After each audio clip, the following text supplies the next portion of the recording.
할렐루야. 성가대 은혜스러운 찬양 너무 감사드립니다. 자, 오늘 함께 은혜 받으신 말씀 제목은 무너진 성벽을 재건하였던 우시야 왕이라는 제목으로 함께 은혜를 나누겠습니다. 매 달마다 구속사 시리즈 책을 읽고 있습니다. 1월 달에는 1권, 4월 달에는 4권. 그래서 제가 이 4권 가운데 성벽이 무너지고 또 다시 재건된 내용이 어디 있을까 찾아봤더니 오늘 본문의 내용이 있습니다. 여러분, 지금 우리 교회 현재 상황으로 볼 때 이 성벽, 또 다른 말로 울타리 중요해요, 안 중요해요? 여러분, 우리 교회에 울타리가 있을까요, 없을까요? 얼마큼 있을까요? 산에 다 울타리예요. 근데 이 상황에서 울타리가 없다고 생각해 보세요. 끔찍하죠? 그래서 원로 목사님은 연수원을 세우시는 곳마다 울타리, 또 교회에도 울타리, 심지어 본부에도 울타리가 있어요. 그래서 성경적으로 볼 때 이 울타리나 성벽 얼마나 중요한가. 느헤미야 시대는 성벽을 세우고 나서 나라로 인정받은 거예요. 그만큼 성벽이 무너지면 안 된다는 거. 그러면 오늘 본문 말씀을 통해서 왜 성벽이 무너진 시대가 있었는가? 또 그렇다면 성벽을 다시 세울 때 그 마음이 어떤 마음이었을까 담겨져 있습니다. 그러면 오늘 역대하 26장 9절을 통해서 무너진 성벽을 재건하였던 우시야 왕에 대한 내용인데, 남유다 아마샤 왕 때 예루살렘 성벽이 헐렸습니다. 아마샤 왕 때. 또 이 헐린 성벽을 재건한 왕은 우시야 왕이었다는 거예요. 자, 그래서 표를 보시면 다윗, 솔로몬, 르호보암, 아비야, 아사, 여호사밧, 그다음에 여호람, 아하시야부터 아달랴, 요아스, 아마시아, 빨간색입니다. 왜 그럴까요? 이 사람들의 공통적인 특징은 뭐다? 생략입니다. 생략된 사람이에요. 그 가운데 아마샤, 우시야 왕의 아버지죠. 우시야는 생략되지 않았다는 거예요. 벌써 차이가 있죠. 아마샤는 무너뜨리고 우시야는 무너진 성벽을 세운 사람이에요.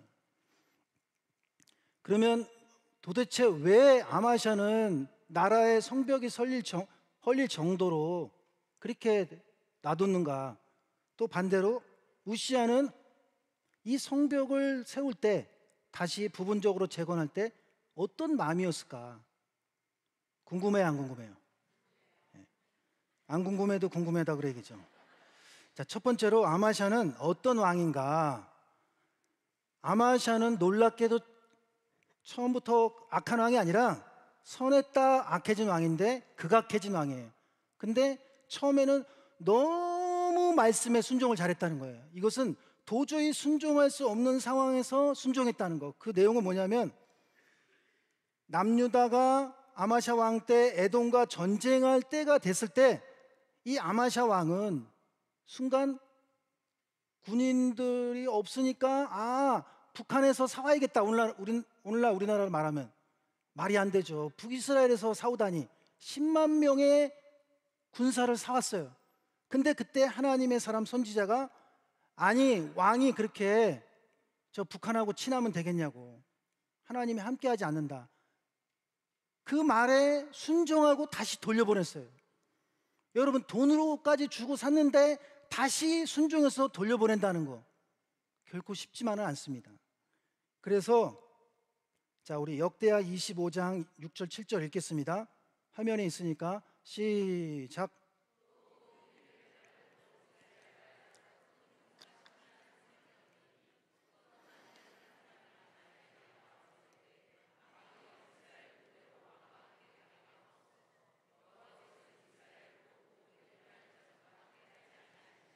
예, 이스라엘의 별명이 에브라임이에요. 하나님은 저 북한과 함께하지 않습니다. 그때 정신이 번쩍 난 거예요. 아이고, 내가 잘못했구나. 순종을 해서 다시 돌려보낸 다음에 말씀을 믿고, 두 번째로 에돔과의 전쟁에서 승리했다는 거예요. 근데 승리가 보통 승리가 아니라, 여러분, 역대하 25장 11절 읽겠습니다. 시작.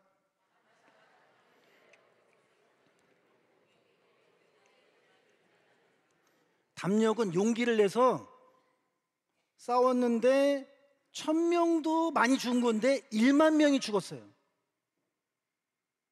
놀라겠어요, 안 놀라겠어요?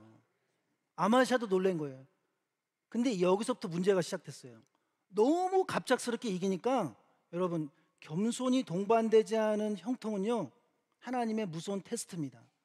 이 아마샤가 우쭐한 마음이 들어가지고 어깨 뽕이 들어가서 안 빠지는 거예요.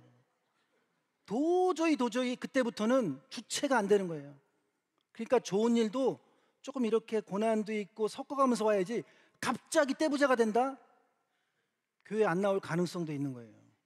그래서 무조건 가난한 게 좋다는 게 아니라 1만 명이 죽은 거예요. 1만 명이. 그러니까 업이 돼가지고 어떻게 했느냐, 에돔 나라의 우상을 가지고 와버렸어요. 그 다음에 분향을 했어요. 엄청난 죄를 지은 거예요. 그랬을 때 또 하나님의 사람이 책망하니까 이때는 말을 안 들었어요. 왜 그렇습니까? 이미 어깨뽕이 너무 많이 들어가서, 이미 너무 우쭐한 마음이 들어가지고 네가 나의 모사냐?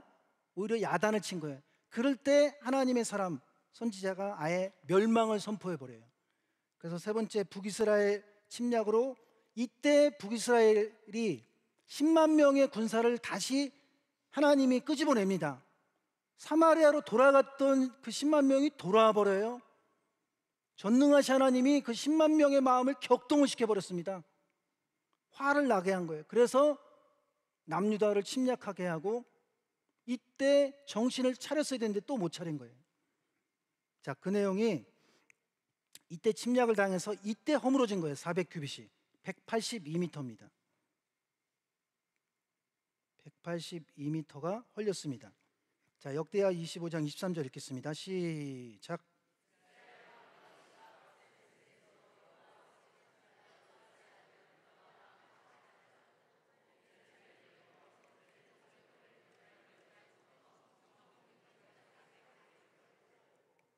여기서 중요한 건 모퉁이 문이 이때 헐렸어요. 400규빗 가운데 에브라임 문에서부터 모퉁이 문이 헐린 거예요. 이걸 귀에 담아두세요. 그럼 큰 두 번째로, 아마샤 왕 때 예루살렘 성이 무너진 이유가 도대체 뭐냐, 이거를 구체적으로 살펴보겠습니다. 첫 번째, 은혜를 버렸기 때문이다. 이것은 에돔의 우상을 가져와서 섬겼다. 자, 역대하 25장 14절 읽겠습니다. 시작.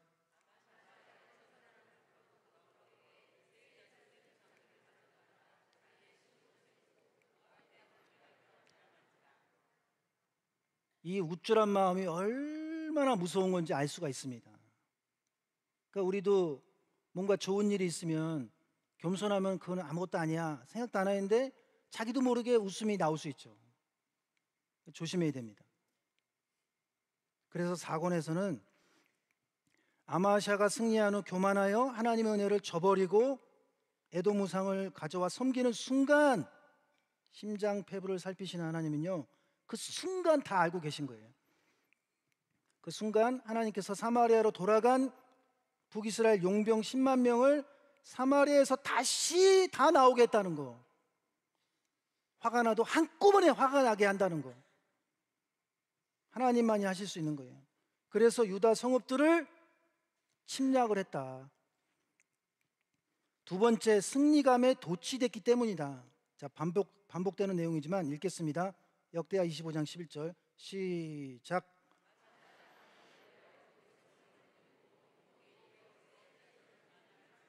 그러니까 형통도 준비가 안 됐는데 갑자기 명성이 높아지고 부자가 되고, 그게 준비가 안 된 입장에서는 무서운 겁니다. 하나님의 무서운 테스트예요.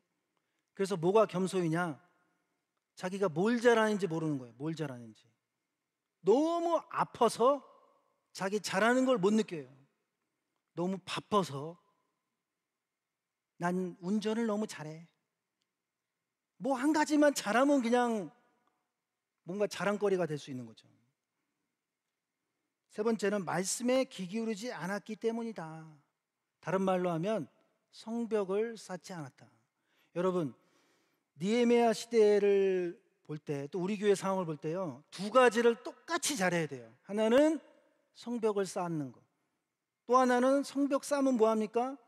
대적이 와서 무너뜨리면, 뚫리면 그만이죠. 근데 너무 이 막는 거를 치중하다 보니까는 성벽은 안 쌓여요. 예배는 안 드려요. 성경도 안 읽어요. 그러면 자기 영혼이 싸우다가 자기 영혼이 기갈이 오는 거예요. 그러니까 어느 두 가지 중에 하나라도 소홀히 했다가는 큰일 나는 겁니다. 그래서요, 오늘 우리의 신앙이 늘 성벽을 쌓는, 예배드리고 기도하고 성경 읽고, 그래야 싸움도 할 수 있는 거예요. 근데 예배는 잘 드리는데 지킴이는 안 나와. 나오는 사람만 나오고 한 번도 나오지 않았다. 그거는요, 교회가 어떻게 되든지 말든지. 여러분, 예를 들어서 집에 도둑이 들었어요. 어서 오세요. 그런 사람 어디 있어요? 도둑 들었다는 자체 그 소식만 듣고도 직장에 있다가도 뛰어와야 돼요. 집에 불났어요. 아유, 잘 됐네. 그런 사람이 어디 있냐고요. 나와야 돼요. 지킴이에. 얼마나 중요합니까? 제가 그래서 구루터기 청년들한테 물어봤어요. 제일 막내한테 지난주에 같이 한번 식사를 해봤거든요. 한 7, 8명이었는데 이 중에서 가장 그 떡집 앞에서 극렬하게 싸운 현장에 있어 본 사람, 그랬더니 당연하지 하면서 다 들었어요. 다. 근데 얼마나 미안했는지 진짜 너무 미안하더라고요. 그러니까 그게 왜 그러냐, 극렬한 현장에서 그 보고 체험을 당한 사람과 아니고 맨날 그냥 고기가 안 나오고 이렇게 성벽 잘 쌓고 그런 건 했는데 지키면 한 번도 안 나온 사람과는요, 그 현장감이 틀린 거예요. 그러니까 앞으로 지킴이 나와야 된다. 너나 나가라. 예. 목사님이 나 나가세요. 이러면 안 돼요. 예. 손님은 구경꾼이에요. 주인은, 원로 목사님 어떤 말씀 보니까 기둥 같은 성도는요, 교회의 구체적인 거를 다 알고 있대요. 교회 짜임새, 여성교회 어떻게 돌아가는지. 그게 주인이에요. 근데 손님은 한번 왔다 그냥 가기 때문에 어떻게 돌아가는지 그냥 자기 영혼 살기 급급한 거예요. 그러니까 오늘 우리는 예배도 잘 드리지만 지킴이 활동도 앞으로 한 번 나왔던 거 2번 나오고 3번 나온다 그래도 그냥 가만히 있겠다. 예. 앞으로 2가지 잘하실 줄로 믿습니다. 자, 역대하 25장 16절 보면 선지자가 오히려 말할 때 왕이 이르되 우리가 너로 왕의 모사를 삼았냐, 네가 나의 모사냐, 그치라. 야단을 쳤죠. 어찌하여 맞으려 하느냐. 선지자가 그치며 가로되 왕이 이 일을 행하고, 선지자가 굉장한 용감한 사람이죠. 그치면서 중얼중얼하는 거예요. 그치며 가로되 왕이 이 일을 행하고 나의 경고를 듣지 아니하니 하나님이 왕을 멸하시기로 결정하신 줄 아노라 했더라. 이거를 두렵게 여겼다면 아마샤가 회개했겠죠. 자, 4번째는 하나님보다 신하들과 의논했기 때문이다. 자, 역대하 25장 17절 읽겠습니다. 시작.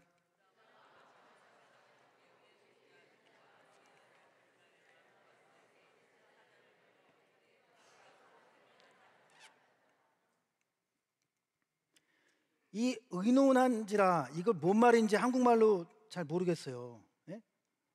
상의하고 뭔 말이에요? 이게 좀 쉽게 써놔야지.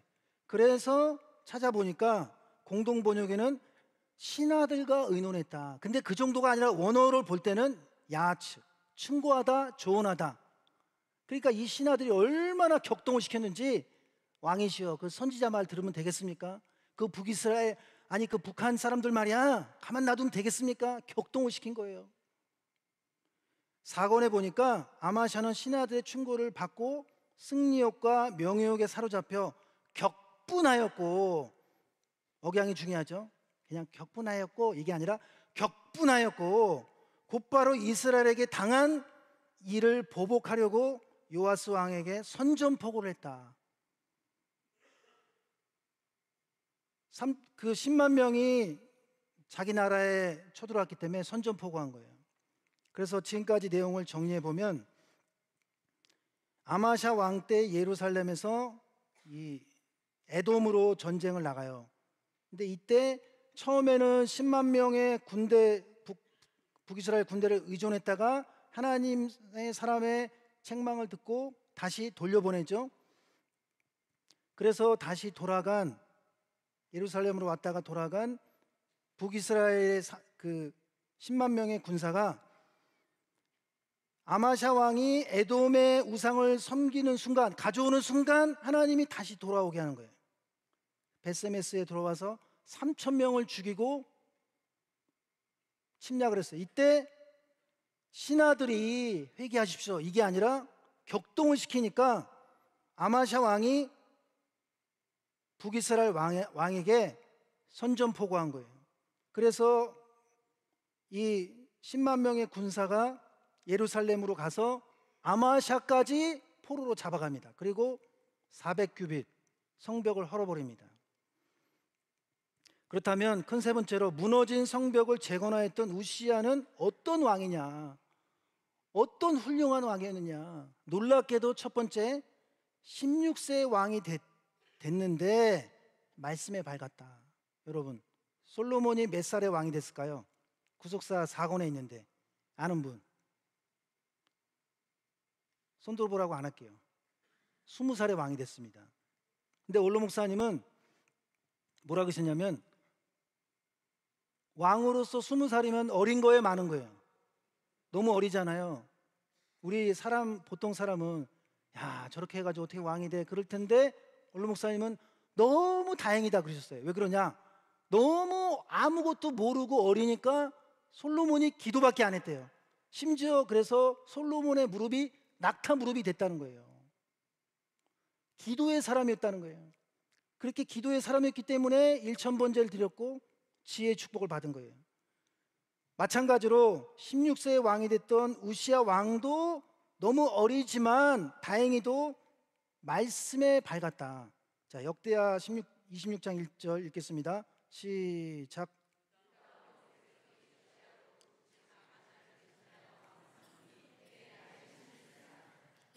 열여섯 살이면요 우리나라 나이로 중3이거나 고1이에요.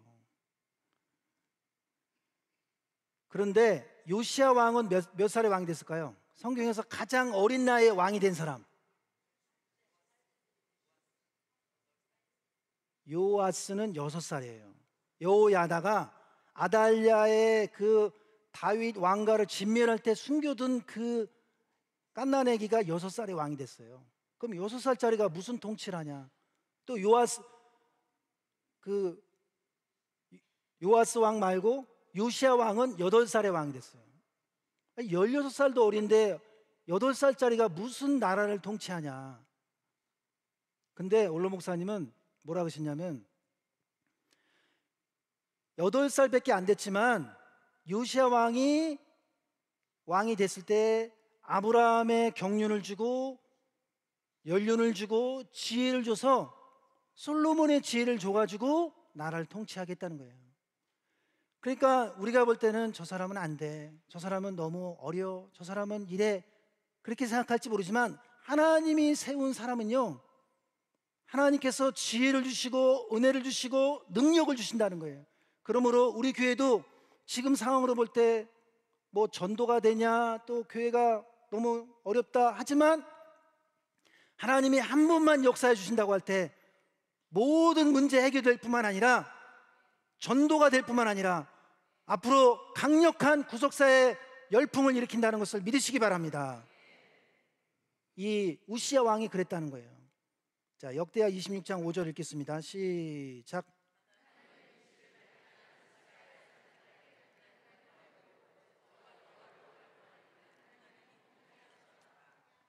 여기서 중요한 거는 뭐예요? 스가랴에 사는 날 동안, 이 스가랴라는 사람이 말씀의 선생님이었어요. 말씀을 밝히 하는 스가랴라는 사람이 사는 날 동안 말씀을 배웠고 또 말씀에 근거해서 기도했기 때문에 그 기도하는 동안 형통케 하셨더라. 이 형통하다는 것은 히브리어로 찰라운데 돌진하다, 전진하다. 이 뜻은 어떤 장애물이 있더라도 거침없이 돌진하다, 그 뜻입니다. 오늘 우리 교회는 대적의 성벽을 앞에 두고 있습니다. 눈만 뜨면 일주일에 4번씩 있잖아요.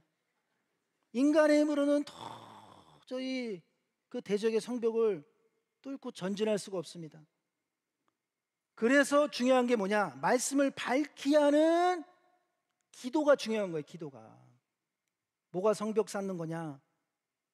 기도의 성벽을 쌓아야 된다는 것을 믿으시기 바랍니다. 또한 말씀을 밝히 하는 직장생활, 말씀을 밝히 하는 교회생활, 말씀을 밝히 하는 우리나라가 되어야 한다는 것을 믿으시기 바랍니다. 또 우리 주변에 돈의 문제에 밝히 하는 사람이 가득 찬 게 아니라 말씀을 밝히 하는 사람이 주변에 둘러싸여져 있을 때 그게 성벽이에요. 성벽. 그러한 사람들이 우리 각자가 될 때 모두가 성벽이 돼서 말씀을 밝히 하는 생활과 그에 따른 기도 생활의 성벽이 높이 쌓여지는 축복이 나타나야 한다는 것을 믿으시기 바랍니다. 두 번째로 우시야 왕은요, 예루살렘 성벽과 망대를, 여기서 망대 동그라미예요, 견고하게 했다. 자, 역대하 25장 21절 읽겠습니다. 이 성벽이 허물어질 때는 망대라는 단어가 안 나와요. 자, 읽겠습니다. 21절 시작.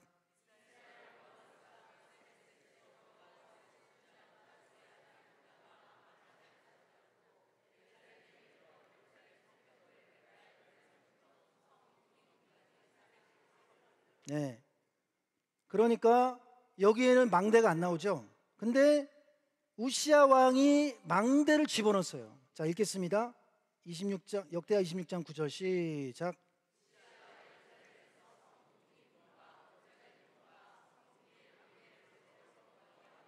이게 어려운 단어가 성구비가 도대체 뭐냐 이게. 예? 성구비. 언어를 찾아보니까 모퉁이에요. 모퉁이. 모퉁이에다가 망대를 세웠다는 거예요. 망대를 세워서 견고하게 하다. 이 견고하게 하다는 히브리어는 하자크.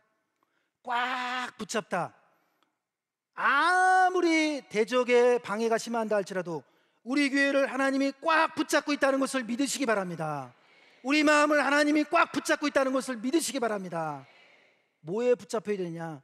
여러분, 하나님의 강력한 말씀에 꽉 붙잡히시길 바랍니다. 근데 돈에 꽉 붙잡혀 보세요. 아까 2부 예배 말씀 들었잖아요. 돈이 다 하고 돈이 하나님이 되는 거예요. 그래서 이것을 표준 번역으로 보니까, 새 번역으로 보니까 역대하 26장 9절 읽겠습니다. 시작.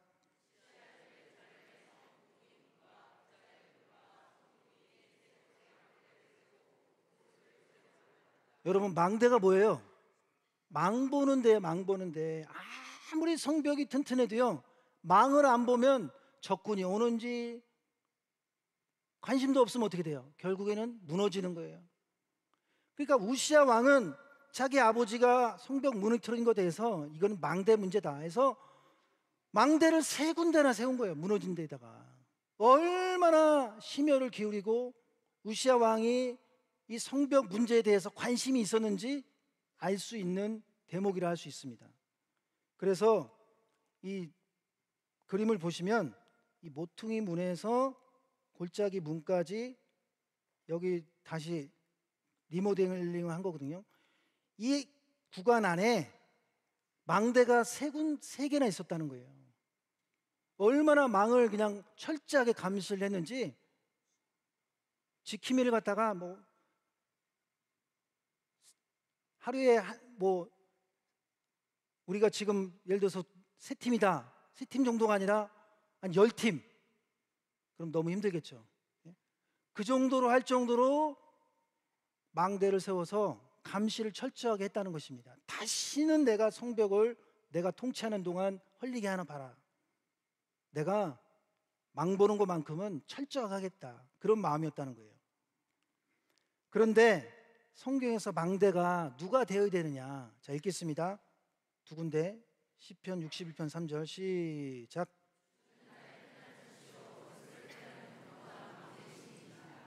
이 말씀 보니까 망대가 피난처하고 동급이에요.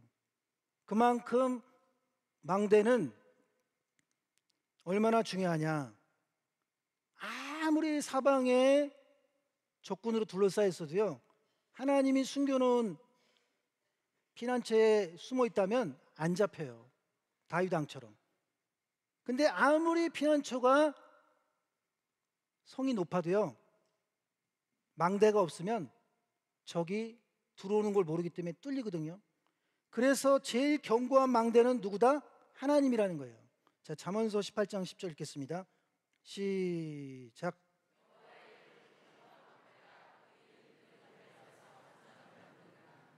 하나님이 나를 살펴주고, 하나님이 우리 교구를 살펴주고, 하나님이 우리 교구를 살펴줄 때 절대로 어둠이 틈타지 못하게 된다는 것을 믿으시기 바랍니다. 그래서 이 모퉁이 문이 헐렸는데, 이 모퉁이라는 단어는 히브리어로 pit나인데 건물의 가장자리에 놓인 돌입니다.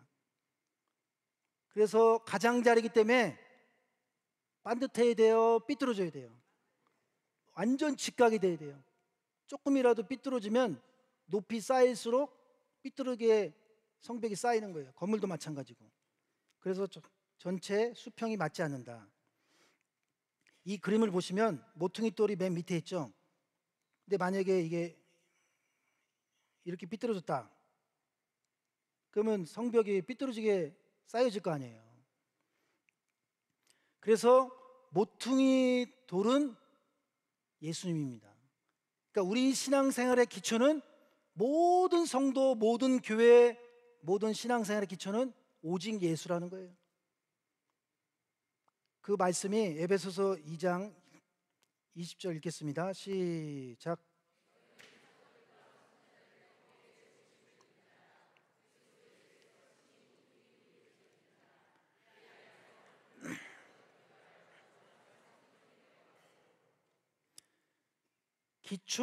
기초돌이 되시는 예수님이 우리의 신앙의 믿음의 기초이고, 오늘 우리 각자가 서로 연결된 성벽의 돌로서 어느 한 사람이라도 귀하지 않은 사람이 없다는 거예요.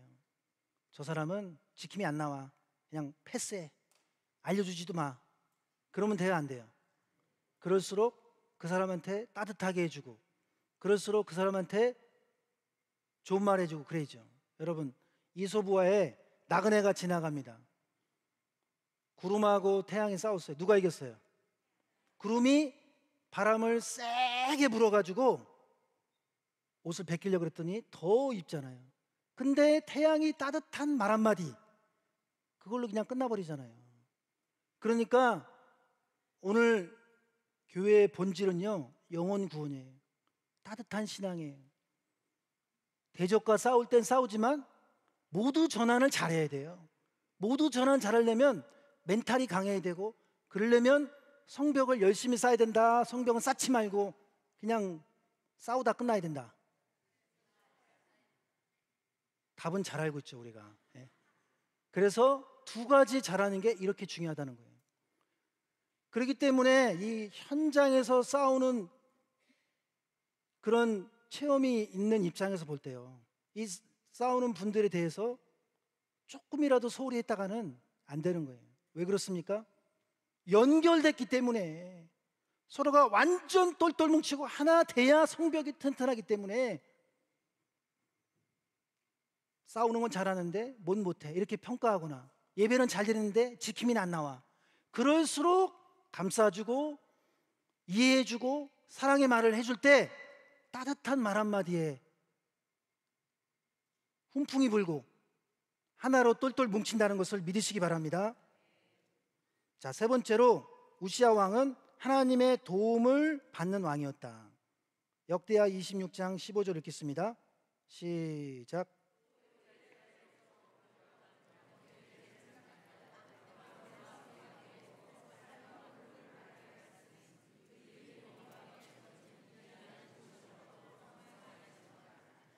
여러분, 우시야 왕이 자기가 똑똑해서 형통한 게 아니라 하나님의 기이한 도우심을 받았다는 거예요.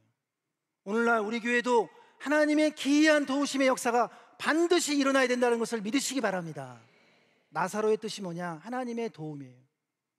베다니에 살던 나사로가 죽었습니다. 베다니의 뜻은 뭐냐? 괴로움의 집이에요. 근데 하나님의 도움을 받는 기능이 병들고 죽게 된 거예요. 베다니의 집에서. 그러니까 괴로움의 문제죠. 오늘날 우리 교회 가정의 개인의 베다니의 문제가 하나님의 도움을, 기이한 도우심을 받으심으로 완전히 해결된다는 것을 믿으시기 바랍니다. 결론적으로 믿는 성도에게 성벽의 의미는 무엇인가? 첫 번째는 마음을 통제하는 명확한 기준이다. 잠언서 25장 28절 볼 때 자기 마음을 제어하지 아니하는 자는 성읍이 무너지고 성벽이 없는 것 같으니라. 여기서 제어하다, 이것은 통제하다, 속박하다, 자기 마음을 잘 다스려야 돼요. 그러니까 고난이 왔을 때만 흔들리지 않는 게 아니라 갑자기 좋은 일이 와도 납작 엎드려서 나 죽었습니다 하고 겸손한 자세, 그래야 되는데 지금까지는 고난을 이기면서 잘 버텼는데 갑자기 신분이 달라지고 갑자기 뭐 돈이 들어오고 그러니까 아마샤 왕처럼 얼굴에 미소가 탁 띄어지면서 아무도 안 볼 때 우쭐해지는 것, 얼마나 무서워요. 우리는 그러면 된다 안 된다? 그래서 성벽이 높은 사람은요, 결심했으면 확실하게 지키고 어떤 유혹이 와도 흔들리지 않습니다. 근데 성벽이 낮으면 통제가 안 되는 거예요. 자기 마음에 업이 되니까 하지 말아야 될 말까지 다 하게 되고 그냥 너한테만 얘기하는 건데 근데 이미 다 퍼져요. 예? 그 말까지 다 퍼진다 그러잖아요. 그래서 우리 마음을 잘 다스리는 게 성벽이라는 거. 두 번째는 성도의 신부단장이 성벽입니다. 계시록 21장 1절 읽겠습니다. 시작.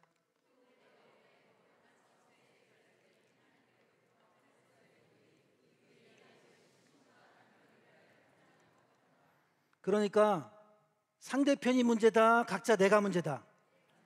내가 하나님만 믿습니다, 말씀만 믿겠습니다, 오직 아버지께만 영광 돌리겠습니다 라고 믿는 신부단장이 이루어져야 된다는 것을 믿으시기 바랍니다. 그래서 천국도요, 성벽이에요. 성벽. 무슨 성? 새 예루살렘 성입니다.